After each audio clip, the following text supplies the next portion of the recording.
Saya kasih beberapa contoh fitnah yang muncul dan berulang kali ditujukan kepada saya adalah ketika saya menceritakan kisah Nabiullah Musa alaihissalam. Kalau seandainya kita mendengar ceramah itu secara utuh, itu saya sedang menceritakan storytelling kehebatan Nabi Musa. Tapi karena yang dipotong hanya bagian saya menyebut kata Nabi Musa premannya Nabi, akhirnya kesannya saya menghina Nabi Musa. Kan nggak boleh kita menyimpulkan sesuatu hanya dari potongan video dari orang yang dengki, orang yang sengaja membuat fitnah. Kita harus klarifikasi dengan melihat video yang panjangnya. Itu saya lagi menceritakan bagaimana hebatnya Nabi Musa. Kenapa saya bicara dari sisi ini?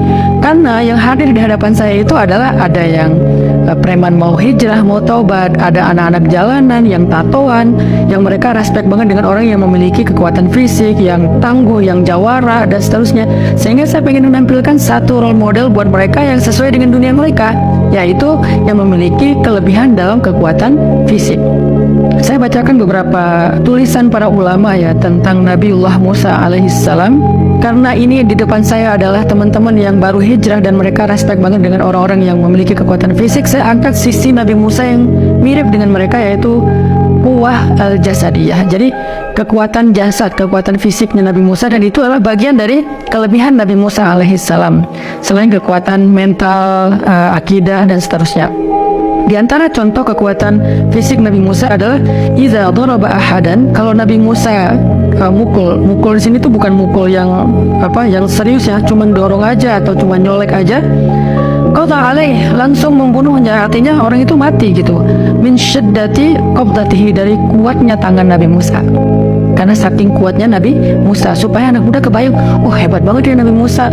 Kalau sekarang ada anak muda ngidolain Habib Nurmagomedov, ngidolain dulu di zaman kita Mike Tyson, itu nggak ada apa-apanya dibandingkan dengan Nabi Musa. Sehingga saya pengen menjelaskan dalam theater of mind anak muda betapa Nabi Musa itu hebat.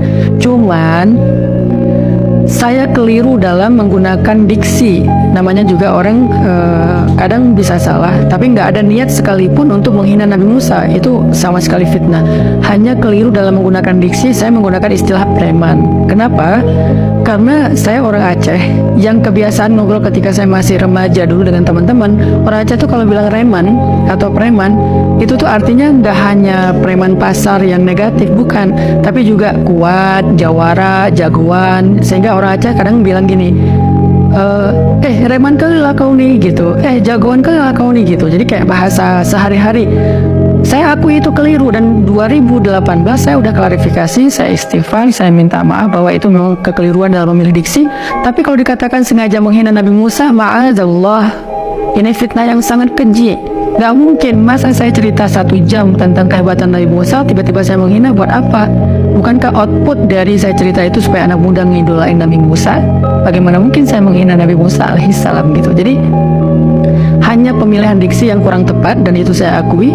Tetapi tidak menghina, bukan sengaja mau merendahkan Nabi Musa, menggantinya dari kalimullah menjadi preman. Nauzubillahi min dzalik. Lagi pula kekuatan Nabi Musa secara fisik memang pantas untuk kita sampaikan ke anak muda, karena Allah sendiri nge-mention itu ketika waqalat ihdahuma, ketika salah satu di antara perempuan di Madian ya berkata kepada ayahnya, ya abatis ta'jir, wahai ayahku, pekerjakan laki-laki tersebut. Inna khaira man ista'jarta al-qawiyul amin, karena pekerja yang paling baik yang bisa engkau pekerjakan adalah laki-laki yang qawiyun amin, yang kuat dan amanah. Berarti kekuatan Nabi Musa itu dimention oleh Allah sebagai salah satu kelebihan beliau, sehingga bisa meringankan beban, membantu orang lain, menjadi pengangkat beban, rohilah. Itulah kehebatan Nabi Musa.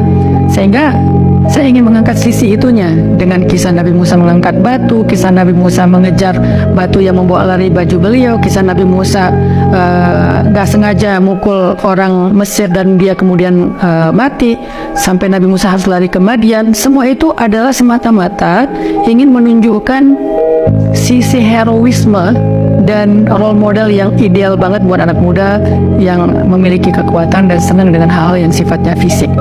Nah, ini adalah tentang Nabiullah Musa alaihissalam.